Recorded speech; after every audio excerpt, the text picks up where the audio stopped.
Dans le présent diaporama, nous présentons un ensemble de données justifiant l'utilisation rééducative de la musique chez les enfants souffrant de troubles d'apprentissage et du neurodéveloppement, en prenant spécifiquement appui sur la théorie des neurones miroirs et leur implication dans l'effet de la musique sur le cerveau en développement.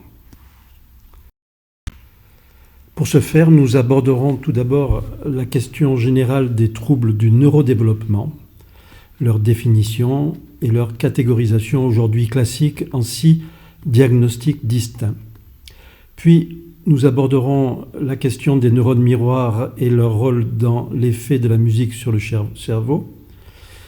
Ensuite, nous insisterons plus particulièrement sur la question de l'empathie et ses liens avec les neurones miroirs, avant de présenter brièvement la façon dont nous proposons, à travers les protocoles appelés MUSA-10, d'entraîner en pratique les systèmes des neurones miroirs par la musique et la danse.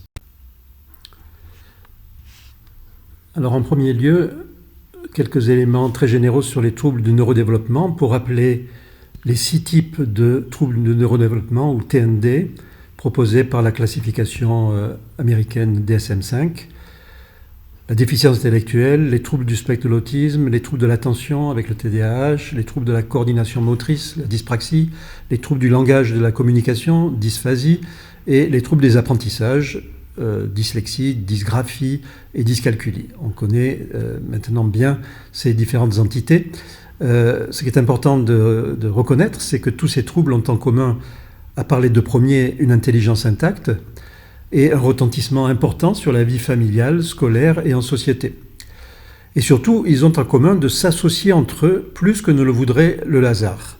Et c'est cette fréquente association qui explique pourquoi les enfants et adolescents avec troubles des apprentissages ont souvent des troubles émotionnels et comportementaux associés, agitation, impulsivité, difficultés dans les interactions sociales, défaut d'empathie et de théorie de l'esprit, qui est cette capacité à se mettre à la place d'autrui.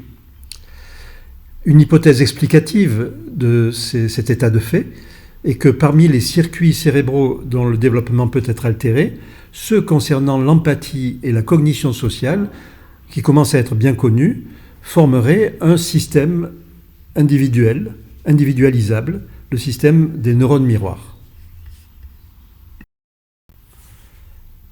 Alors on pense généralement que certains troubles comme l'autisme ou la schizophrénie, dans lesquels certains symptômes évoquent un défaut de mécanisme intervenant dans la cognition sociale, c'est-à-dire essentiellement la capacité à interrelationner avec autrui, sont précisément liés à une altération de ces neurones miroirs. Alors, que sont les neurones miroirs? C'est ce que nous allons voir maintenant. Tout a débuté dans les années 90 avec la découverte dans le lobe frontal du singe, dans un laboratoire italien, de neurones ayant la curieuse particularité de se mettre en activité tout autant lorsque l'animal effectue un geste motivé, ce qui est normal pour un neurone dans le cortex du lobe frontal, qui est la région motrice du cerveau, mais aussi lorsqu'il observe un autre individu réaliser le même geste, ce qui est beaucoup plus étonnant dans la mesure où on s'attendait à trouver des neurones moteurs et non pas des neurones sensibles aux caractéristiques perceptives de l'environnement de l'individu. Ces neurones miroirs sont présents dans le cortex moteur au sein de neurones qui sont seulement moteurs. Très vite, on leur a attribué la fonction de ce qu'on appelle chez l'humain la théorie de l'esprit, et donc la compréhension des intentions d'autrui, précisément une fonction qui fait critiquement défaut aux enfants autistes. Après ces découvertes initiales, de nombreuses études ont tenté de mettre en évidence ces neurones chez l'être humain, montrant comme ici que des zones similaires dans le lobe frontal humain s'activent différemment selon l'intention perçue sur une scène ou un dessin. Par exemple, ici, deux situations assez proches, mais dont l'intentionnalité est clairement différente. Il s'agit ici d'atteindre un gobelet pour boire, et ici d'atteindre ce même gobelet dans un but très différent, celui de débarrasser la table. Alors, toutefois, et cela a fait douter de la pertinence de la comparaison entre le singe et l'humain, sur le cerveau humain, il semble exister des neurones miroirs dans d'autres régions que le cortex frontal, comme chez le singe.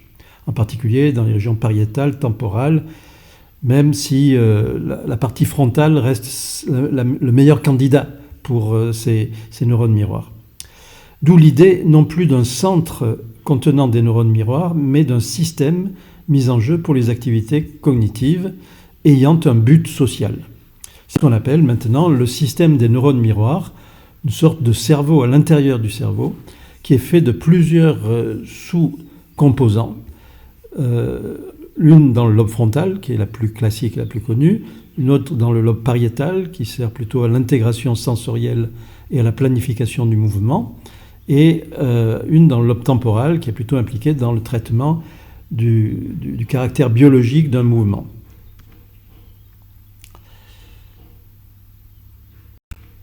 Alors, ainsi, pour reprendre la métaphore de la tasse de thé, qui a été abordée tout à l'heure, si je suis le personnage bleu qui observe un personnage rouge en train de diriger son geste vers la tasse de thé, chaque partie du système est impliquée de manière conjointe. La perception d'autrui dans le lobe temporal, la compréhension de l'intention dans le lobe frontal et la représentation mentale auto-incarnée, pourrons-nous dire, du geste dans le lobe pariétal. Et c'est ce circuit finalement qui constitue l'organe qui prendra le nom de système des neurones miroirs, un organe qui sert à l'individu à se fabriquer une représentation automatique des intentions et des états mentaux de ses interlocuteurs et d'autrui en général. L'une des hypothèses dérivées de ces constatations est que l'apprentissage, en particulier moteur, serait basé sur les capacités d'imitation contenues dans le système des neurones miroirs, capacités d'imitation qui sont innées et universelles. Ainsi, les rôles supposés des neurones miroirs sont multiples. Donc, comprendre les actions d'autrui pourrait être l'objectif majeur de l'apparition au cours de l'évolution de ce système des neurones miroirs.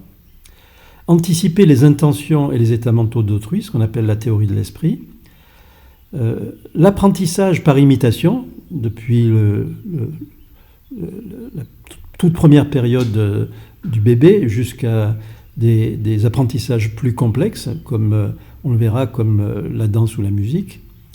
Le contrôle et l'apprentissage du langage, avec le rôle tout particulier qui est donné à ces régions frontales qui sont dans l'hémisphère gauche humain impliquées dans le langage. Et au-delà, on va le voir, et c'est peut-être ce qui va nous intéresser le plus à partir de maintenant, le mécanisme de l'empathie, c'est-à-dire la compréhension non seulement des états mentaux d'autrui, mais également des affects, des émotions d'autrui. Et enfin, nous verrons comment la musique et la danse s'intègrent dans tout cela.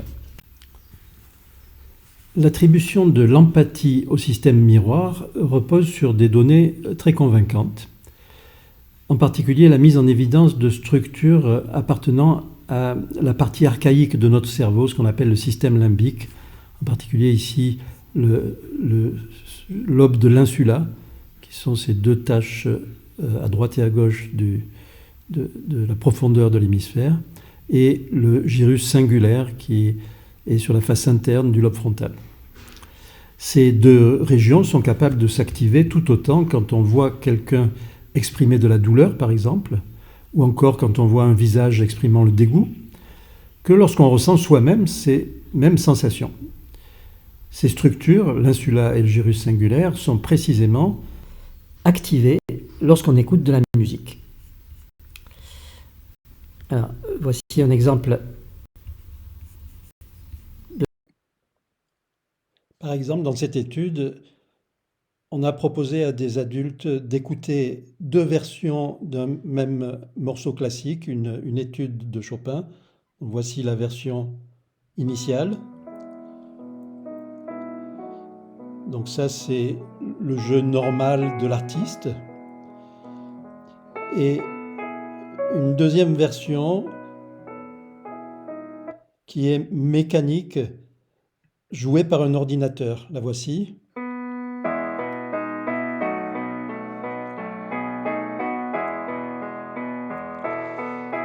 Alors on voit bien la différence et notre cerveau la sent aussi puisqu'il va activer le système des neurones miroirs uniquement dans la version expressive et non dans la version mécanique.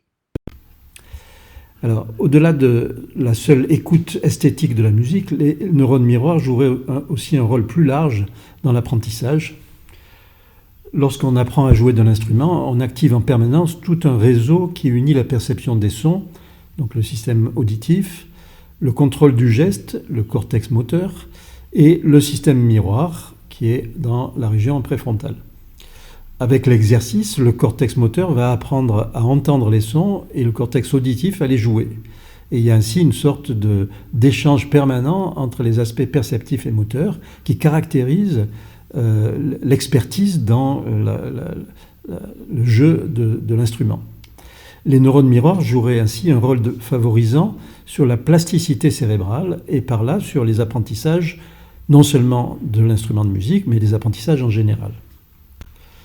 Enfin, au-delà de leurs effets sur l'individu lui-même, les neurones miroirs seraient impliqués dans la coopération musicale, par exemple entre deux membres d'un duo de guitare ou de chanteurs, comme cela a été étudié dans des travaux scientifiques utilisant diverses méthodes d'exploration du cerveau durant l'échange d'informations entre les deux protagonistes. En fait, il a été démontré que l'activité oscillatoire du cerveau, les ondes cérébrales, se mettent rapidement en synchronie entre les électroencéphalogrammes des deux protagonistes, permettant un véritable partage d'informations entre les deux cerveaux. Ce mécanisme serait également à l'œuvre entre un musicien et son auditoire, permettant le partage d'émotions sous la forme de coactivation des mêmes circuits chez celui qui joue et chez ceux qui l'écoutent. Alors, en définitive, on peut dire que les neurones miroirs sont un substrat idéal pour la musique. C'est un système sensoriel et moteur à la fois. C'est un système qui est spécialisé dans l'apprentissage parce qu'il a une capacité de plasticité importante. C'est un système intrinsèquement lié à la production d'émotions, justement par la proximité entre les différentes parties de ce système et le système limbique qui sous-tend les émotions, et un système qui est dédié au partage, on l'a vu, partage entre artistes et partage entre l'artiste et son public. Bien que moins nombreux que ceux sur la musique, les travaux de neurosciences se sont également intéressés à l'effet de la danse sur le cerveau, à partir de constatations répétées d'effets positifs de pratiques associant l'écoute et le geste, et la mise en activité de tout ou partie du corps de manière synchrone entre plusieurs individus et en rythme avec la pulsation d'une musique. Alors voici par exemple un système de neurones miroirs qui a été retrouvé actif lors de l'apprentissage chez des danseurs ou encore plus nettement lors de la pratique chez des danseurs experts. Comme on le voit sur cette figure, les mêmes circuits sont activés lors de l'observation d'une séquence apprise et à un moindre degré lorsque l'apprentissage s'est fait par l'observation d'une vidéo. Et ce qui est ici en rouge, c'est lorsque ça a été appris physiquement, et en bleu, lorsque la séquence a été apprise lors de l'observation d'une vidéo. Dans les deux cas, on a un même système qui s'active lorsqu'on représente la même séquence au sujet d'expérience. En outre, comme pour la musique, la danse semble impliquer la mise en activité de manière synchrone de différents systèmes cérébraux. À l'intérieur du cerveau d'un individu, comme cela est représenté ici, qui sont en lien par des relations de synchronisme entre les oscillations de chacun de ces systèmes, mais également entre les cerveaux de plusieurs personnes qui dansent ensemble, c'est ce qui est représenté ici. Vous voyez ici, chacun des cerveaux va également se mettre en synchronie par les oscillations de ces groupes de neurones entre les différents individus qui dansent ensemble. Une question particulièrement intéressante à cet égard est celle des liens entre la musique, la danse et l'empathie. Par exemple, un article récent rapporte que des parties du système des neurones miroirs sont plus activées par l'écoute d'une musique familière chez des personnes ayant un fort niveau d'empathie de base, contrairement à des personnes ayant une moindre réponse empathique sur des questionnaires qui sont élaborés ad hoc. De même, il a été montré que l'insula, qui est cette zone critique dans le système des neurones miroirs et qui est directement en relation avec les sensations et les affects, l'insula, qui est donc considéré comme le centre cérébral de l'empathie, est mieux connecté au reste du système des neurones miroirs chez les danseurs et à un moindre degré chez les musiciens. En outre, cette meilleure connectivité est proportionnelle au score obtenu dans un questionnaire d'empathie, c'est-à-dire que plus les personnes ont une capacité d'empathie intrinsèque, plus leur insula se trouve connectée et en meilleure relation avec les autres éléments du système des neurones miroirs.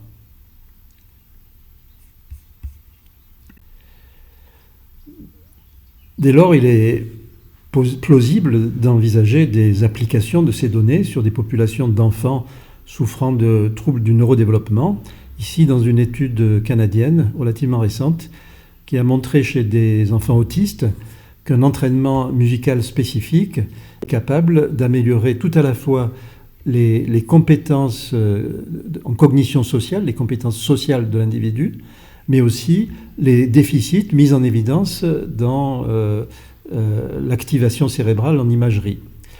À savoir que l'entraînement musical s'est avéré supérieur à une condition de contrôle non musical pour améliorer le déficit de communication de ces enfants et à réaliser une plus forte activation de certaines zones cérébrales proportionnellement à l'amélioration clinique. Toutes ces données nous ont amenés à élaborer des protocoles musicaux et d'activités motrices et rythmiques ayant vocation à entraîner spécifiquement les neurones miroirs, avec comme objectif d'améliorer à la fois le bien-être des enfants et des adolescents, et donc la qualité de leurs apprentissages, mais aussi de stimuler leur cognition sociale dans le but d'améliorer leurs aptitudes d'empathie et de favoriser des comportements altruistes. Ceci par la musique, donc l'écoute active, la rythmique, les mouvements du corps en rythme avec la musique, par la pratique instrumentale d'orchestre, même avec seulement des instruments rythmiques comme des carillons et des boomwhackers, comme nous allons le voir ici.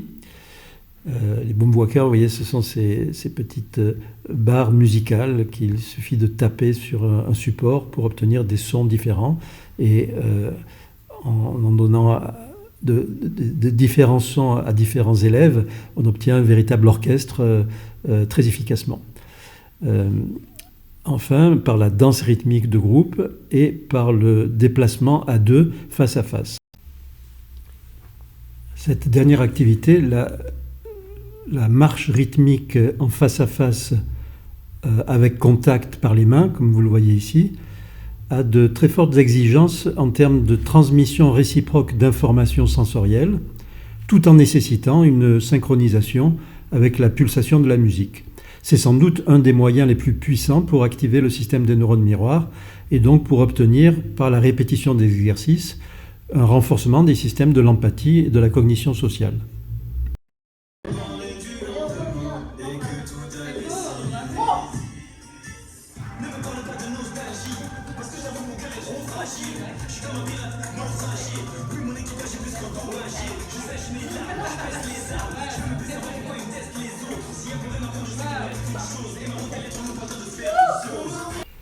Pour conclure, je dirais que la musique et la danse partagent plusieurs caractéristiques.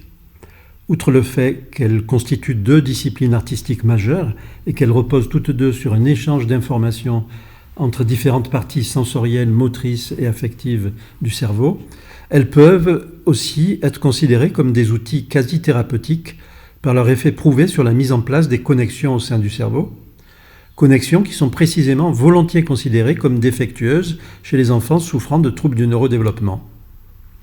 L'intervention des neurones miroirs, une catégorie de neurones ayant vocation à procurer à l'individu une représentation automatique et intuitive des états mentaux d'autrui, dans l'effet sur le cerveau en développement de la musique et la danse, repose sur des preuves convergentes, à présent convaincantes. Il devient dès lors légitime d'en faire la cible d'outils de remédiation pédagogique dont la finalité pourrait être, au-delà des déficits d'apprentissage basiques dont souffrent ces enfants, de viser plus spécialement les troubles de l'affect, du comportement et de la cognition sociale qui les accompagnent souvent. Au cours de l'élaboration de Musadis, un outil de remédiation pédagogique utilisant la musique et la danse à l'intention des enseignants non spécialisés, nous avons particulièrement ciblé les épreuves les plus aptes à renforcer le système des neurones miroirs, celles impliquant à la fois la perception auditive, le rythme et la conscience corporelle de la pulsation de la musique, et celles impliquant le partage de ces différents types d'informations entre les membres d'un groupe, en l'occurrence un groupe d'élèves réalisant une activité musicale et ou corporelle conjointe. À cet égard, les exercices de danse à deux ou marche rythmique en communiquant une information continue sur le partenaire sont sans doute le moyen le plus puissant de viser spécifiquement au développement du système des neurones miroirs et à ses effets escomptés sur différents comportements sociaux de l'individu.